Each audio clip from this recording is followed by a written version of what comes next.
इतिहास म्हणजे फक्त तारखा नाहीत. इतिहास म्हणजे माणसांच्या मनात चाललेली युद्ध. काही युद्ध तलवारीने लढली जातात आणि काही युद्ध स्वतःच्या स्वप्नांशी. आजची ही कथा अशाच एका माणसाची आहे, ज्याने स्वतःचं स्वप्न गिळून टाकलं आणि ते स्वप्न पुढच्या पिढीकडे सोपवलं. ते नाव आहे शहाजी राजे भोसले. दख्खन ही भूमी कधीही शांत नव्हती. एका बाजूला आदिलशाही, दुसऱ्या बाजूला निजामशाही आणि वरून दबाव टाकणारी मुघल सत्ता. सत्ता बदलत होती, पण सामान्य माणसाचं दुःख तसंच होतं. अशा काळात शहाजी महाराज रणांगणात उतरले. त्यांचं आयुष्य निवड नव्हतं, ती परिस्थिती होती. लढलं नाही तर जगणं कठीण होतं आणि जिंकलं तरी स्वप्न अपूर्ण राहत होतं. शहाजी महाराज तलवार उगारत होते, पण डोळ्यात वेदना होत्या.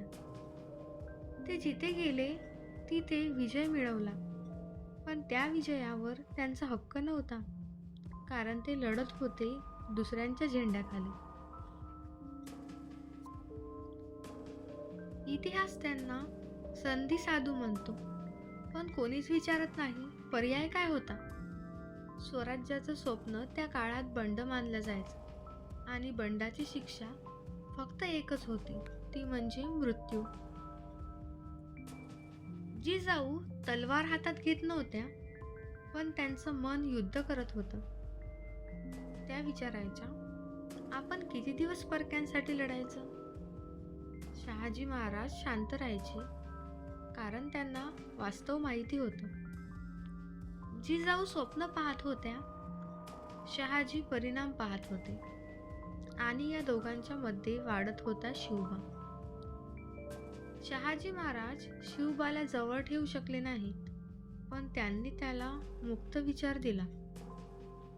शहाजी महाराज फार बोलत नव्हते, पण जे बोलायचे ते मनात उतरायचं. त्यांनी शिवाजींना सांगितलं, शत्रूशी लढण्याआधी स्वतःला ओळख. ही शिकवण पुढे गनिमी कावा बनली. शहाजी महाराज जाणून होते, जे आपण करू शकलो नाही ते हा मुलगा करेल. प्रत्येक योद्धा जिंकण्यासाठी लढत नाही, काही योद्धे मार्ग दाखवण्यासाठी लढतात. शहाजी महाराज इतिहासात कमी दिसतात, पण ते स्वराज्यात खोलवर रुजलेले आहेत, कारण त्यांनी स्वतःचं स्वप्न मारलं नाही, त्यांनी ते पुढच्या पिढीकडे दिलं. जेव्हा शिवाजी महाराज छत्रपती झाले, तेव्हा त्या मुकुटात शहाजी महाराजांचा त्यांचा त्याग चमकत होता. इतिहासात विसरले गेलेले हे नाव आज आपण लक्षात ठेवूया. तुम्हाला हा व्हिडिओ कसा वाटला कमेंट बॉक्समध्ये नक्की सांगा. आवडला असेल तर व्हिडिओला लाईक करा, चॅनलला सबस्क्राईब करा आणि शेअर करा.